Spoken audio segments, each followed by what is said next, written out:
My colleagues, Mr. Milanio Mabatid and Mrs. Gemma Cinco, now Cinco, Abiliar before. To the students, the very active organizers, nakakatuon na lang Google Facebook tungod ninyo. Dili ako'y naghimo, dili ako'y kabutang sa tanan, I read and read only. So, I know Marites, Elena, mga frontliners ni sila ngadto. To everybody of Batch 1990, good morning. I am hesitant to accept the obligation. Kaya murag I am not the right person to welcome or have the... Welcome. What is this? At sa ganito today, opening... Remarks. Opening remarks. Kaya ingon ko, dili ako ang nakahibalo what are the objectives, unsay tuyo, unsay tanan. Pero sige na lang, kaya ingon ko, murag dili na raba ko kamaong kay wala na ko'y nahinumduman. Alright.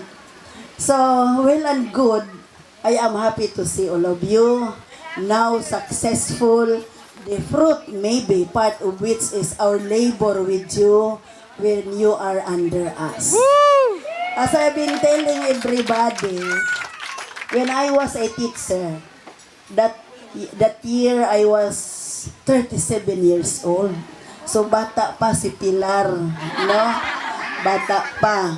So with 37, I am so engrossed with my legacy in life, that is to make everybody learn chemistry and physics. So maybe I have dreamed of having so many engineers, no? Geodetic engineers and all the engineering courses in the world. So that's my aim. So with that, I know, especially fourth year St. Ignatius, that was my advisory. The very batch where I have, I think, so much of the stresses. Where the brightest group had belonged.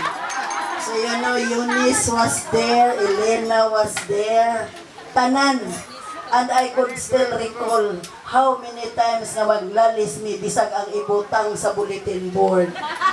And I remembered it right, kadugay na mo nga naglalis. Atong gibutang, I cannot anymore remember the first sentence, but it is about love, which will later be not like it before. Oh, so dili na kuno pariha ang love. So I was thinking when you invited the faculty to come, bisag wala ko giingna nga mga mo attend yun ko. Kaya I will be telling everybody nga the love that I have for everyone in St. Ignatius did not change. Pariha ra gihapon. So it was a mother's love for everybody. So gani I know you are not all happy with me. That is the thing. The very thing I am telling everyone. Diba? Tinood, no?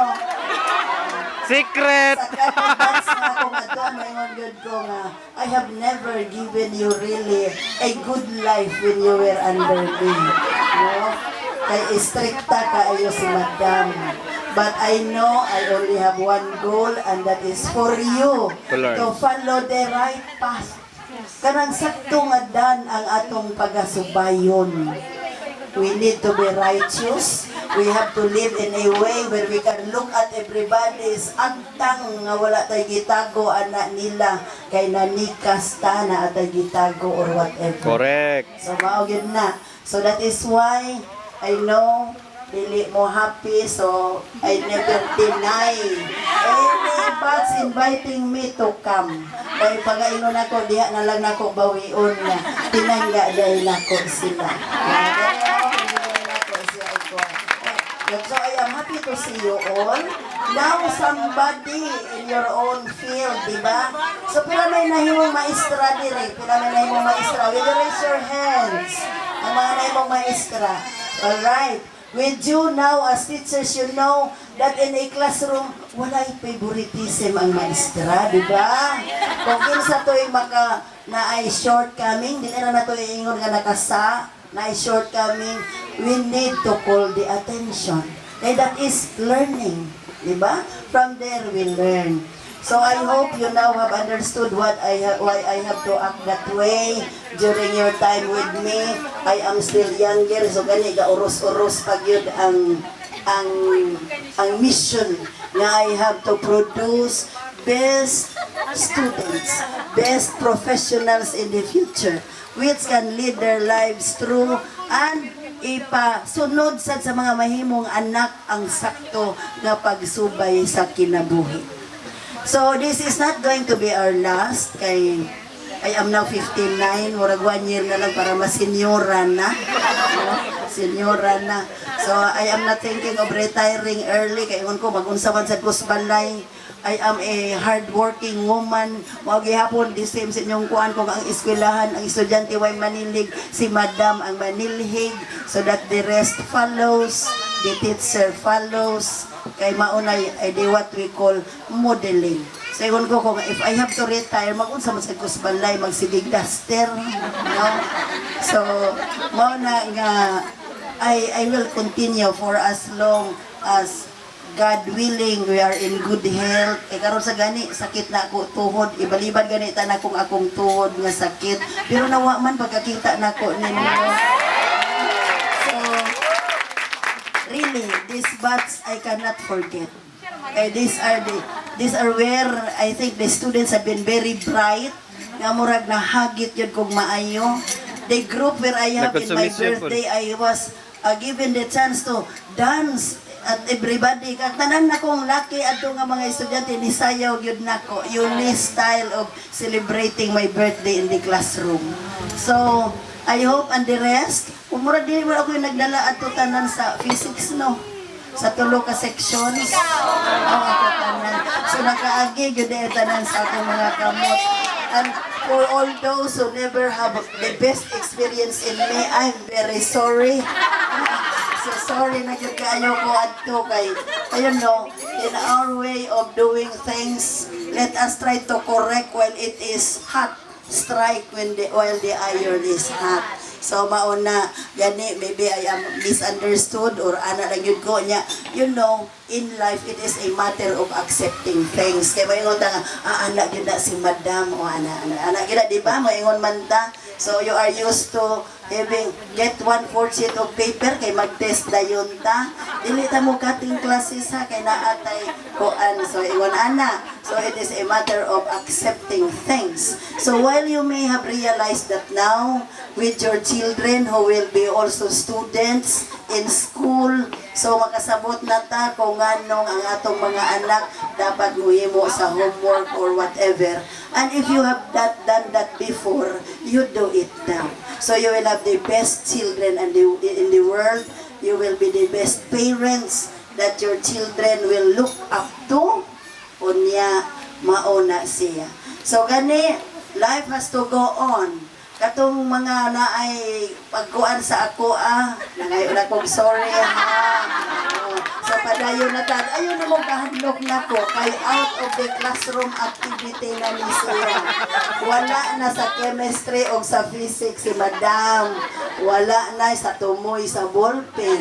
So you can call me at any time you may need me. Unya basta kamo gani dili magyud ko mo balibad ka. I always have the heart of a mother. Pinangga tamang yun mo. Sumawagin ko magbalibad na ba ko'y klase alauna to alas 6. Pero I will sacrifice the day for you. So, my parting words would be, call me if you need me and I will always be around. So, congratulations to everybody. I know you can stand at your own feet now. I know you will be good in rearing your children because you have learned that in school and by experience, you are starting to learn. Continue the good ones, leave behind and correct those which is not acceptable.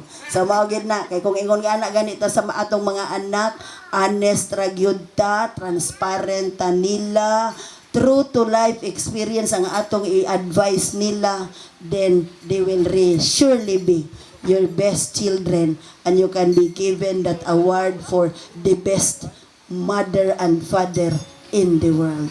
So padayon ang atong relationship, anywhere we go, anywhere we meet, usa di na gid ko makahinumdom. You know, I have gone through so many things already in life. In the public school, after I have St. Nicholas Academy, serving St. Nicholas for 10 years, giving me some 3,000 only for a separation fee. So 3,000 ra gyud to before, and what is 3,000 now? I have been to places like Mountain Barangay, Sudlon, Sinsin, Tagbao. I have been there. So, kadaghan, I cannot anymore remember so many. So, magkita ganita, unya wala ko ka hinumdum ko, hita lang ko. Kay makahinumdum yun ko. I can even remember where you are in the classroom seated. Kinsa to yung mga demure nga murag hilumon unya karon nagpadayon like sona. So sige the prayer very well, no? Ingon naman na siya daan sa una, buutan kay na siya. Hilumon. Hilumon na siya. So as I told you, let us go on friends. Gihapon ta boys ha. Ganina wag na sila mo duol na ko. Kaya gani, nahadlok pa sila na. Oy, ma'am, liduol ko. Wala kahadlokan si madam. Wala na ang chemistry o physics nga grado. Kaya human naman mo sa inyong mga subjects in college, di ba? So, the girls whom I may have not been also good, kay dili na lang ko makahinumdum. I know and heartily I am telling, I love you. So nalitok na yun ni Madam with everyone. So let's continue life. Whatever are the trials, always pray to the Lord. Be prayerful in life. Maura yun na yung atong kapaingnan sa tanan nga kakulian, success and trials in life. Call the Lord. Naagid na siya. Dapat naagid na siya sa tunga sa atong kinabuhi. Ha? Kaya dili daw puro lang kalipay ang naa sa kalibutan, naasay kalisod. So mao na ang atong pagpreparahan. So with all this, again, be inspired with whatever you are. Continue the right doings. Again, plan of another after maybe 25 years. Pila na mga edad ninyo, Ana? Ha? So ako magmurag mag-70 kapin na, mautsinta na. So gani, gaango-ango na siguro. Be reaching maybe second childhood, no? So